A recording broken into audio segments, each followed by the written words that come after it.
محمود محمد اخصائي التاهيل بسيد المحله، برحب حضرتك معانا على 3 بي سي. اهلا وسهلا يا فندم، اهلا بحضرتك. فتره توقف الدوري كانت فتره لالتقاط الانفاس واعاده تاهيل بعض اللاعبين المصابين في الصيد. حضرتك كلمنا عن فتره الايقاف وماذا قدمت لفريق غزل المحله، لفريق سيد المحله سوري. بسم الله الرحمن الرحيم. هي الفتره ديت جت مفيده لجميع الانديه المصريه. طبعا معظم الانديه عندها اصابات كتير، وطبعا كان الدوري مضغوط برضو، حوالي كل اسبوع ماتش برضو يعتبر مضغوط، لان الماتشات طبعا جامده في الدرجه ديت. فجت بالنسبه لنا ان هي فتره توقف مهمه لالتقاط الانفاس من ناحيه الاصابات ومن ناحيه التدريب والكلام ده كله. فالحمد لله كان عندي مجموعه كبيره برضو من اللعيبه اصابات كتير، تتراوح بقى من خلفيات، ضمات، الحوض، اصابه في عضلات الحوض والكلام ده كله. بس الحمد لله في النهارده في النهايه الحمد لله اللي احنا وصلنا لمرحله كويسه منها، اللي احنا خلصنا معظم اللعيبه، ومعظم اللعيبه دلوقتي الحمد لله في التدريبات والماتشات الوديه.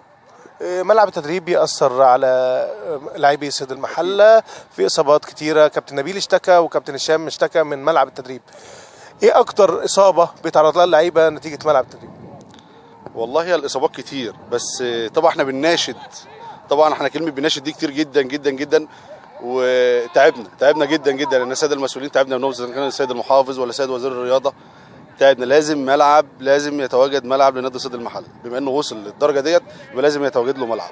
سوء ارضيه الملعب بتجيب معظم الاصابات الرياضيه، واهمها مفصل الحوض، اصابه شائعه حاليا ما بين لاعبي كره القدم في مصر،